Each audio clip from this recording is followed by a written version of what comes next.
I had all the channels for a while, but that was very frequent on network TV. We're talking about a joke from Wayne's World, the Nuprin ad. And I was like, I remember that ad being on TV, and we all were like, what? So like, it's ridiculous. My sponsorship. Branding. Hello, everyone. It is March 30th. It is the Book Club for Movies with Amy and Samir. It is Tuesday, Director Tuesday. Samir, how are you doing? Oh my, it's a busy day. This lunch break couldn't come soon enough. Well, I'm having soda. I am going to see Minari in theaters tonight. Ooh, yay. I'm so glad you're seeing that movie. Yeah, I'm very excited. Another fun movie date with my dad. Yeah. Oh. That'll be good. Bring some tissues. Oh, have you seen it yet? No, I've only heard. Okay. I know it's really good. You told me if you'd seen it. No. I'm anticipating you may need tissues from. Okay, I'll keep that in mind. But you know me, it takes a lot for me to cry during a movie. So unless you say that, but sometimes a lot is like, it's so random to me. I can't predict when or where. It's happy crying gets me. If it's depressing, happy crying. Well, there will be some of that because I have a feeling that this family eventually gets to a better place.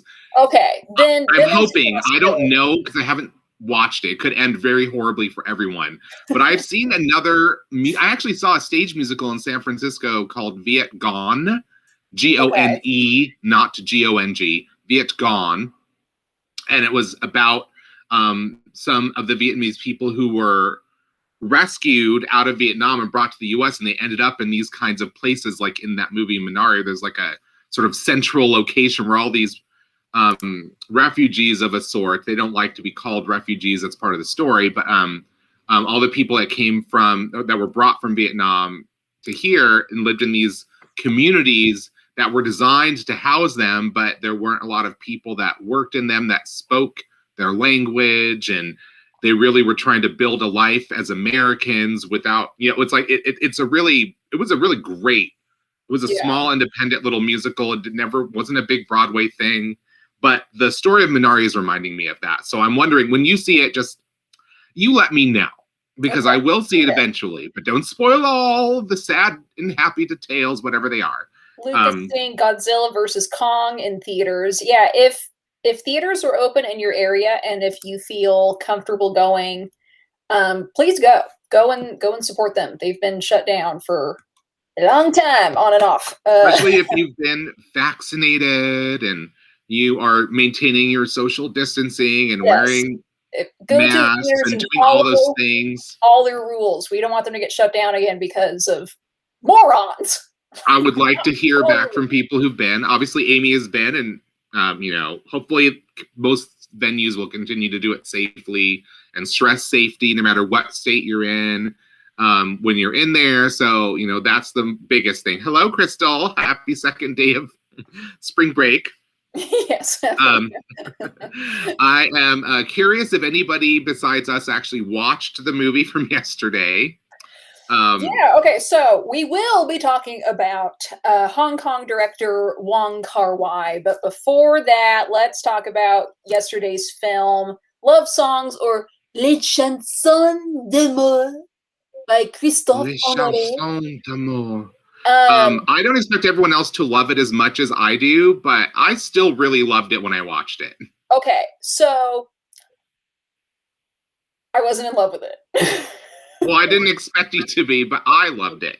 There were things I really liked about it, but it also was one of those things where it's like the plot made me feel like this shouldn't be a musical.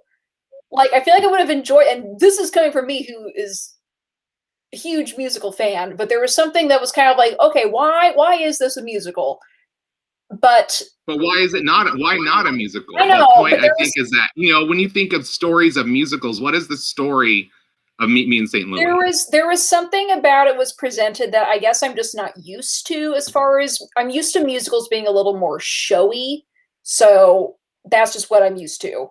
which isn't, again, yeah. So this, like I said, this is a different approach to a musical, where it uses some of the tropes of the musical so that characters express what they're feeling through song, instead of just dialogue. So it's, I mean, this is also not a new thing in France. I mean, we going back to like Umbrellas of Cherbourg, where the every line of dialogue is sung. There is no spoken dialogue in the entire film, but the movie doesn't always have traditional musical numbers. So there's no like specific musical number that is done in the style that maybe you're used to, which I actually like, because I thought this is, if you want to update or you want to do musical in a different way, I feel like this way worked in my book, because the music suited the way the characters were and the milieu and the life they led. Like the music suited them as characters, so it wasn't you were trying to retrofit a musical style that doesn't suit the story to make a musical out of it. I felt like this is the kind of music that when you listen, like if this was a band,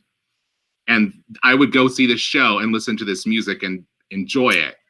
I thought a lot of the songs were kind of repetitive too. And I also felt like there weren't that many standout singers in this. Like everyone was just kind of like decent, you know? Well, like I said, when you listen to French pop music, this is what French singers sound like. So you probably wouldn't be a big fan of French music in general. I think the people who marketed this movie lied, okay? You look at this cover and then you read, like I read the plot of this yesterday. It was like, oh, like there's a threesome couple and it sounds like it's going to be like a romantic comedy. And like you look at this poster and you're like, oh, it's going to be this cute thing. And then you're like, that's like maybe the first 15 minutes of the movie.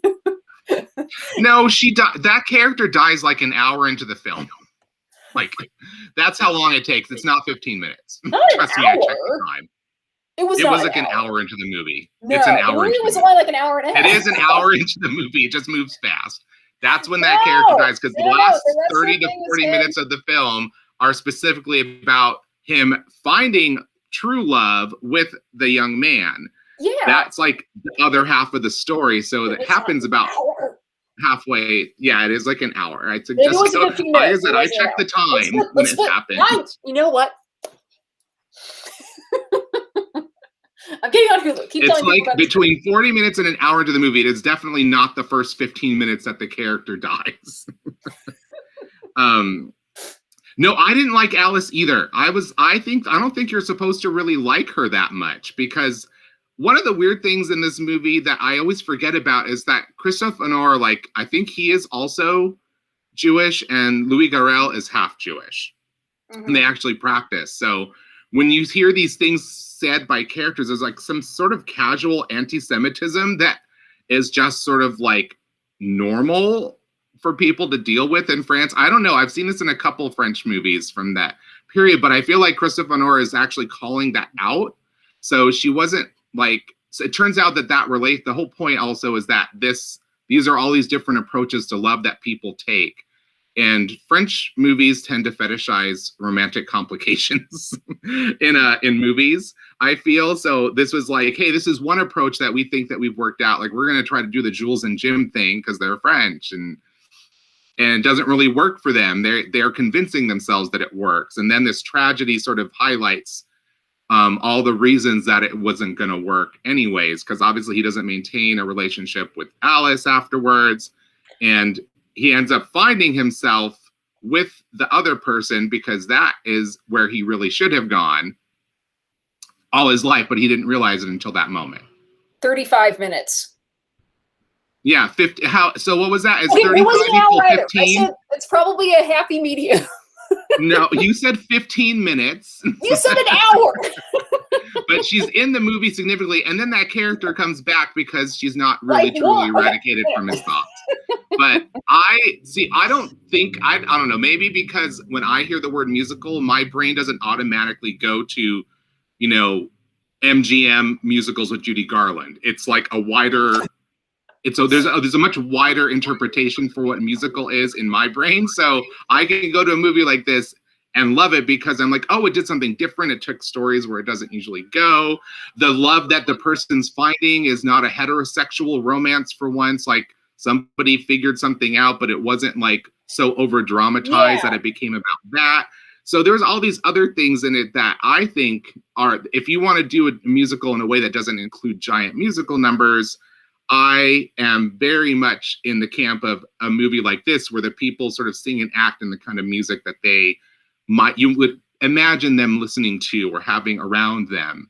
And like I said, like this soundtrack, like I like a lot of French artists who don't have like classically trained singing voices, but I enjoy the music and the stylization and the instrumentation of it because I like that style of music. So the style of music is something I enjoy, as well as this approach to a musical.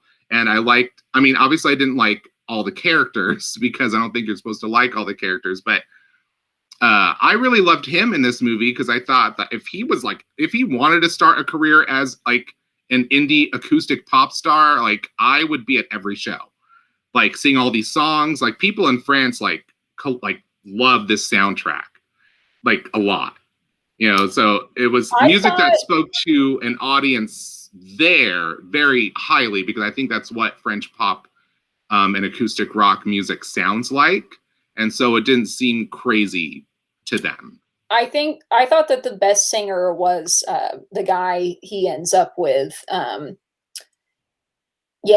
thought, his voice really stood out. I actually did enjoy the plot. I saw Crystal over here said that she liked the music, didn't like the plot. I was kind of the opposite. I did really enjoy the story and seeing the transformation of all these characters and how, they have to adapt to a sudden loss.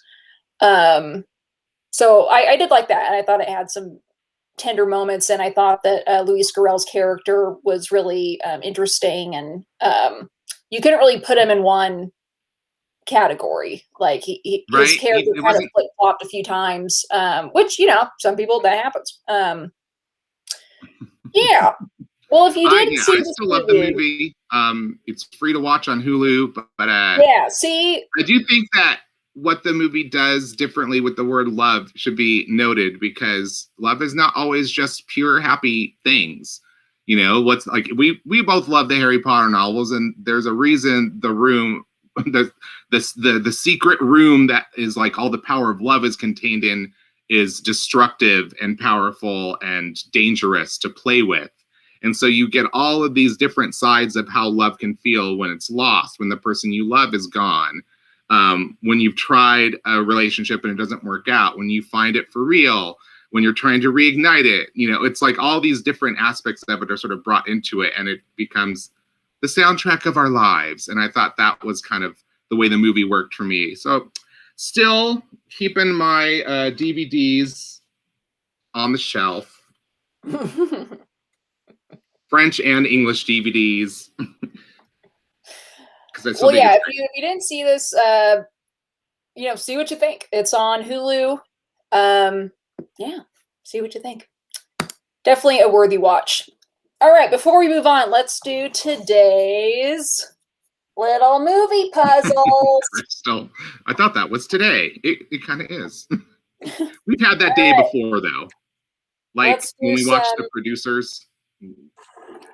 Well, see, that's one. It's like I absolutely love that, and Samir hated it. So we're we've had those days. Yes, definitely have. It's usually me hating something that Amy loves, which makes me feel bad. But that we are who we are. Yeah, and our friendship just crumbles very slightly. Clearly, it's crumbled. It has fallen to pieces. This is all our acting ability on display. You are watching our friendship. You have no idea the vitriol we fling at each other as soon as the show is over every day. It's a good thing we're not in the same room when this is going on, because let me tell you, we will be snatched from each other. All right. Wigs. I could use one. Give me some wigs. I've got plenty. All right, let's do today's movie puzzle. So again, I'm going to show you images, and you have to guess what the movie is based on the photos. We're going to do 2. All right, here we go. Oh, wow. And if you don't get it from the second one... Like, I knew it from the first one. Like, this is a dead giveaway on that one. Like, So all of these are dead giveaways. If you know it, go ahead and show it in, write it in the comments. I feel like that could be from any one of that director's movies.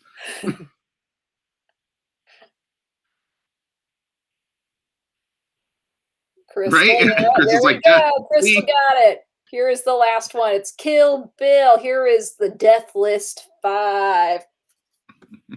So close, Luke. It's almost the same thing. Yeah, we've got a gun coming out of the cereal box. The infamous pussy wagon truck.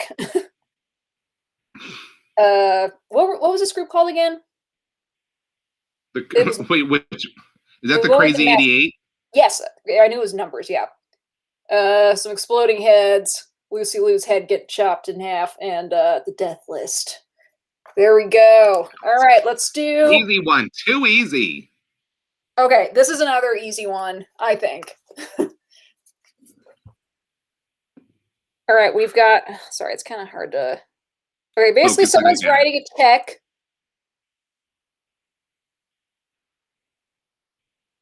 Mm-hmm. Mm-hmm. Mm-hmm. Smear nose.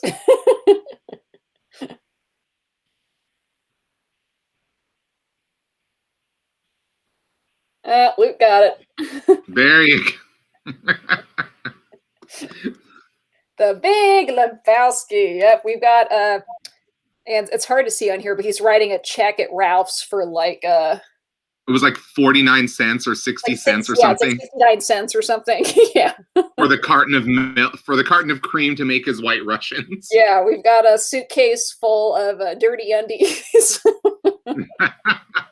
Throwing the bag. Oh, that movie. Whoa, damn it. Can you believe there are people that don't like that movie?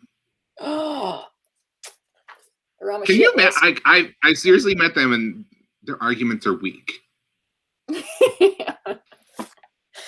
I remember going to a Big Lebowski party at the San Francisco Film Festival when I was living in Berkeley, and it was so much fun. One of the most fun nights I had while I was living up there. So thank you for playing. We will do 2 more of those tomorrow. We're going to have to get a whole bunch of these. Let's move on to the meat and potatoes here. Mr. Wong Kar-wai. We were talking about this yesterday, whether it's Kar-wai Wong or Wong Kar-wai, and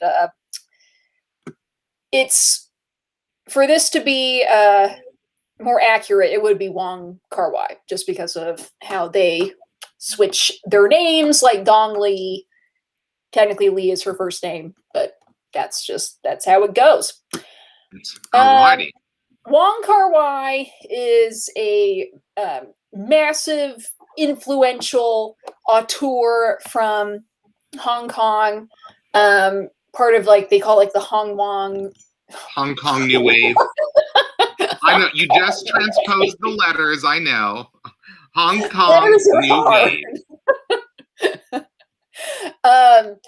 Yeah, but he's just been like extremely influential. His films have this incredible, vivid visual style with colors. He has worked with the same cinematographer for a lot of his films that he has been partnered with. He is always wearing these sunglasses. And I read, because I didn't know that. I was looking at photos of him. I was like, why is he wearing sunglasses in literally every photo? And apparently there's some sort of like special lenses that he wears where he says it like enhances colors for him while also working as sunglasses. So he said something like, oh, it just, like, I basically see what you see. So I don't know if he's colorblind or I don't know. But he's always wearing sunglasses. His films are known for really kind of mind-blowing uses of color. So that would be very interesting. And the movie we've chosen for today has a whole lot of red in it. So, I mean, if he's colorblind. Yeah. But he was born July 17th, 1958 in Shanghai, youngest of 3 siblings. His father was a sailor. His mother was a housewife. When he was around 5, his family moved to Hong Kong. That was when in China, things were starting to get really crazy there politically, and they wanted to get out. His two older siblings, I'm not sure how much older they were, but if he was 5, I don't know, but his siblings didn't make it over in time. And he didn't end up seeing his siblings for another like 10 years or something. So all of a sudden he became an only child. Things were pretty good in Hong Kong. And he fell in love with movies. His mom started taking him to the movie theater, and he absolutely loved it. He got his start in film as a screenwriter. He was working for like a soap opera. He wrote a lot of films, some of which like he was even just like, it's just a job. I'm not passionate about this. Some of these films ended up being award winners. He's credited with only like a few, but he's uncredited for like dozens of films that he helped write. His first film came in 1987, and that is called As Tears Go By. And that was the first film that he actually directed in 1987, 1988. Did okay.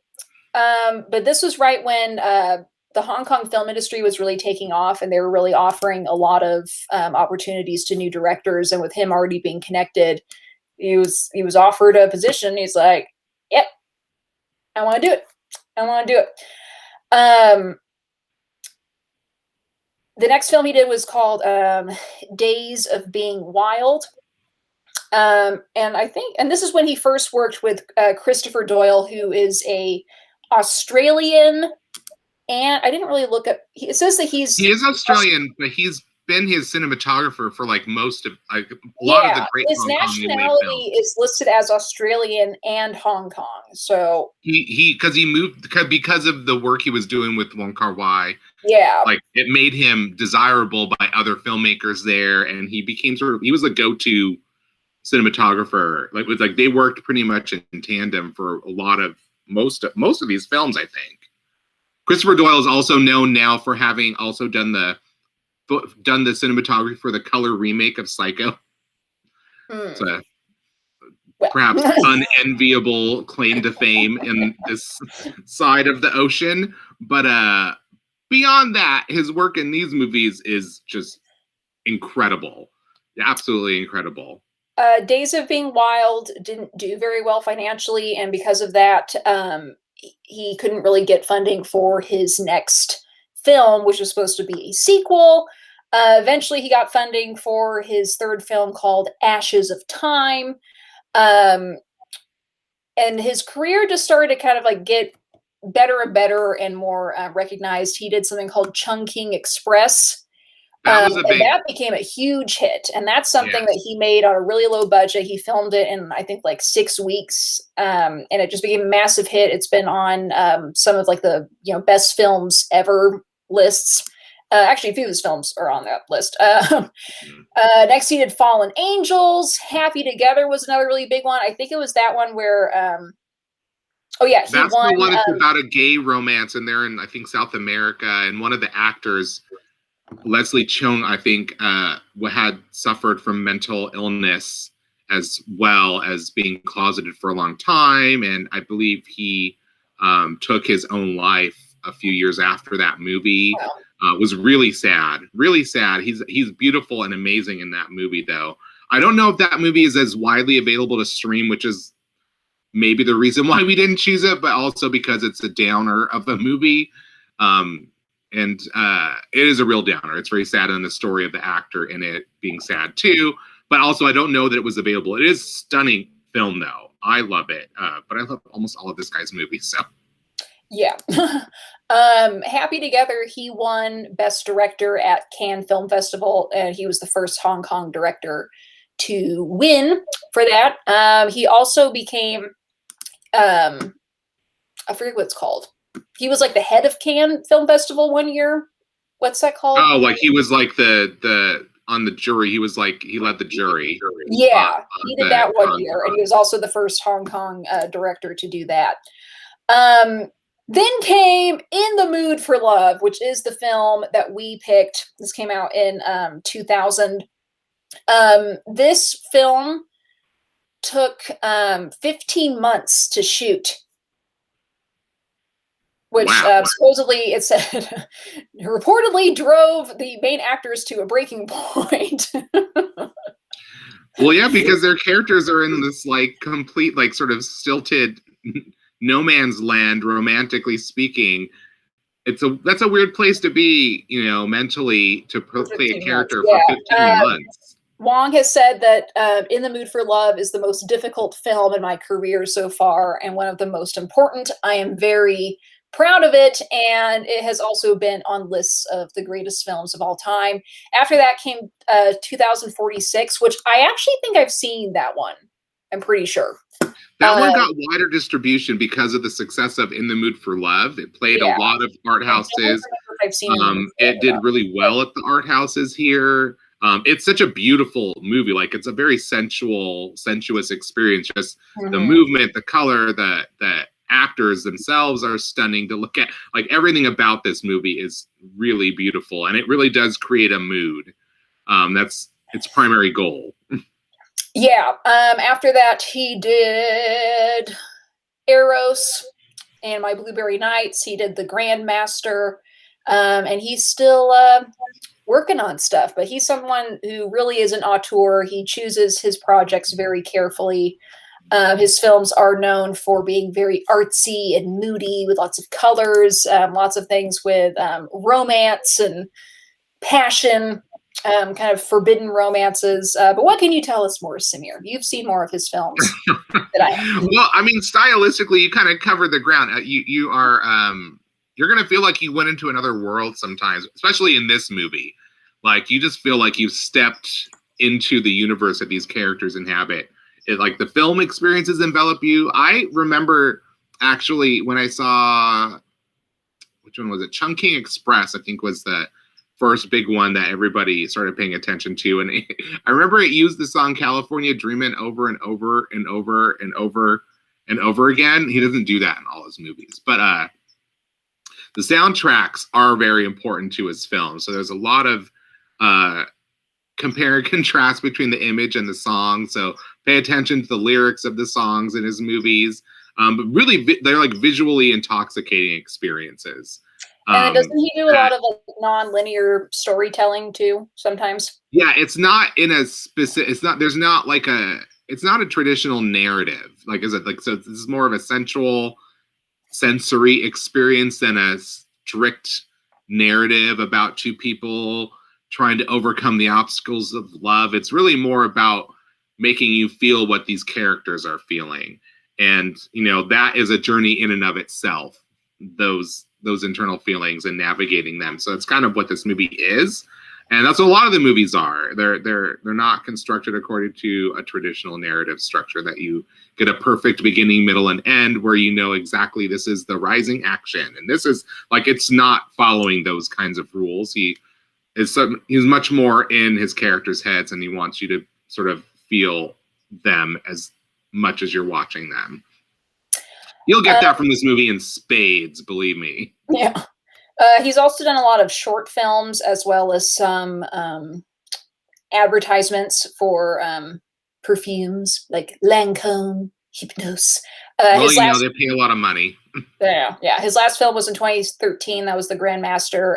Next, it looks like he has 2 TV series, one called Blossoms and one called Tong Wars, which it looks like with Blossoms, he's also writing that. So I think I've actually heard about Tong Wars. I was looking. I don't know. Is that going to be on like worldwide television? Is it going to be a Netflix deal? Like what? Because that sounds very familiar, but I can't remember why I was looking forward to it. I know I've read about that one though.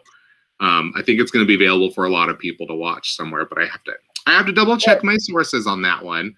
But I love this poster. This is the cover actually from the Criterion DVD. It is. So today's movie is In the Mood for Love, or watch me butcher this, Fa Nyung Ninwa.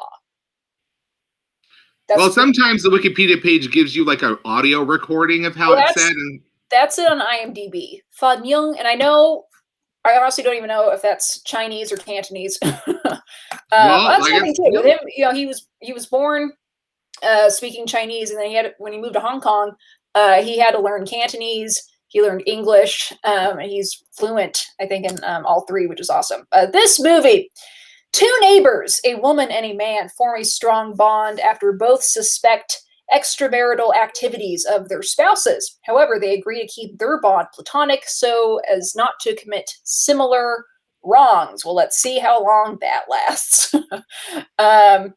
This was nominated for a BAFTA, best foreign film or best film not in English language. Yeah, this was a big film festival. At Cannes, it won Best Actor, and it won the Technical Grand Prize, and it was nominated for the Palme d'Or. But it did not win. Did not win. Did not win. But this is a beloved film of his, and it, like I said, visually, it's going to totally take you in. So just, let yourself be taken away by the movie. It is really, like I said, not exactly like a happy romantic film. It's not gonna end with them running off into the sunset together and everything works out kind of movie.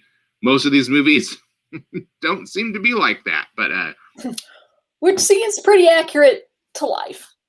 It's like I was gonna say the Wong Kar-wai, the characters in Wong Kar-wai movies, it's always like it's a 50-50. Either you get like, oh, you actually do get things to work out. The other half are like devastated. So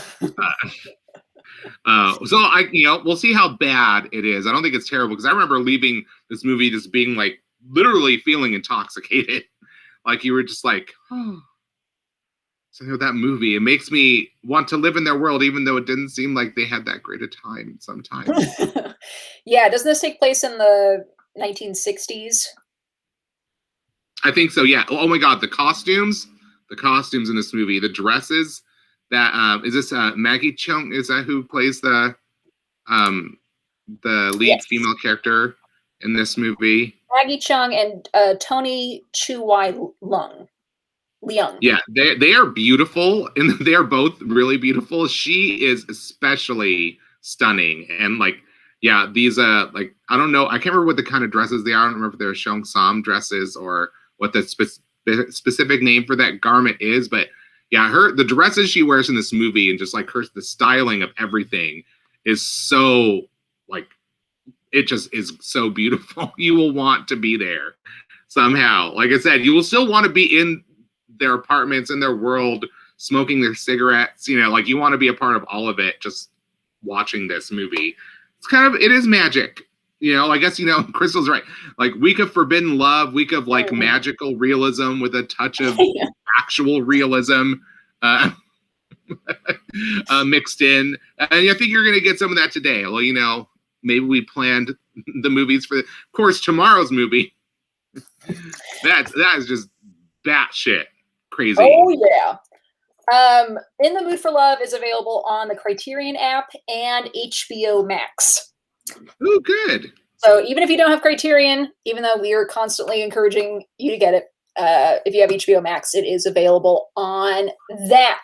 And I am really looking forward to Criterion. The whole DVD, this was a double disc special edition from Criterion. This wasn't a single disc. I used to have this DVD, another one that was a victim of, the need for food and medication during college. But it was a double disc. There were so many extra features on it, and Criterion has made the entire edition with all the extra features available on the Criterion app. So if you want to learn more about Wong Kar-wai and about the making of this film and other things he's done, I think including some of his short films, there's a lot of material to go through on Criterion. On Criterion, there's a little 20-minute featurette with him talking about In the Mood for Love. Barry Jenkins talking about this movie. Or no, you can see the inspiration to some of the shots that he does in, not in Moonlight so much, but in... Oh, that movie? The other, If Beale Street Could Talk, that one. Because some of the beauteous shots of the lovers kind of thing, there's that kind of aura comes through in this movie, but I think much better executed. But yes, Crystal, yes, tomorrow we are revealing our April calendar. I've been wanting to unveil it like every day this week. Yeah, we've had it ready for a while and super excited. yeah, some of his other films are on Criterion too. Chungking Express, Fallen Angels, and Happy Together, the one that Sumi Oh, Happy mentioned. Together is on there now. I mean, Yeah. if you guys feel like a double feature of bummer romances, I guess, I don't know, you can watch Happy Together Chinese also. romances. But yeah, the visual style, it's very colorful. It definitely, like, but I feel like this movie moves slower than you're accustomed to Wong Kar-wai's other movies move. Like this one, like I said, it has a more sensual, languid, flowing quality to it. That is, less edgy than his other films. But I think that's what made people pay even more notice to him. Like, oh my God, you can do this too?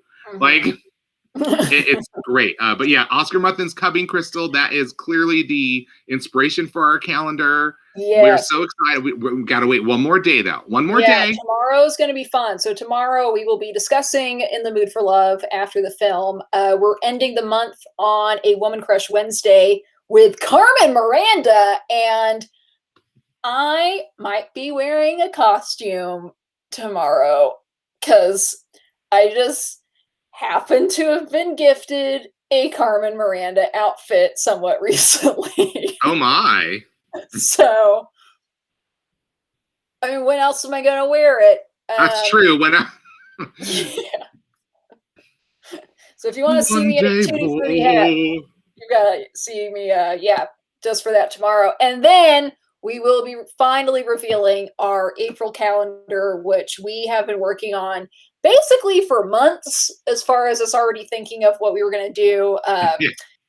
It was a big process putting this calendar together, and it's a really cool collection of movies. Not just things you expect to be on there, but like also really good stuff that you were like, oh, like I didn't even know about that movie, or I didn't know they made a movie of that, and it won an Oscar for this. And so lots of really fun choices. I think that we really tried to, the ones that I really pushed for, some of the other ones you'll see, like, I think will surprise you. I don't think Amy's seen a couple of them. There'll be some first time watches for Amy on that list. It is true. Like I can't go into the details. We can't reveal it till tomorrow. It's very top secret. Yes, really? This is our pride and joy is this calendar that will be revealed tomorrow. So join us tomorrow for all of the excitement. I hope you enjoy In the Mood for Love, again available on Criterion and HBO Max.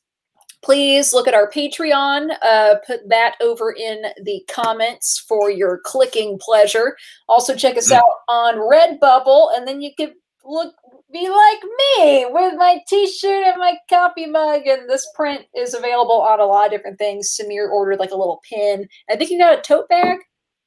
I got a pin. I got sticker. Oh yeah, sticker. That's right. I got a hoodie. I think that's it. I think you got the 3. So one of the pins, I can put that on another jacket. Yeah, I have lots of pins. Oh, that's something else. Going back to love songs, I realized another reason why you love that movie is because you have another blue velvet jacket like he does. That was just a random delightful find, actually. As soon as you put that jacket, I was like, this is why Samir likes this movie. It's all because of the jacket. It has nothing to do with the beautiful man with the sweet French voice who sounds great with an acoustic guitar strumming underneath it and walking tearfully down Paris streets and finding love with a really beautiful college freshman that he's discovered he needs in his life and will make him happy. That is the fantasy I want to live in. And there's a blue velvet jacket, but I didn't even think of that because I got my own already. What I don't have is the singing college freshman who's in love with me no matter my age or my traumas. You're in a college town, Samir. So. A college town. I haven't left my house except to get groceries for a year. Just a little pandemic thing. But yes, Crystal knows I love a good pin. Please watch In the Mood for Love and join us tomorrow for all of the fun things. In the Mood for Love, Carmen Miranda, and then our April Oscar calendar reveal. Thank you guys for watching today, for all the comments, and we'll see you all tomorrow. Mwah, mwah.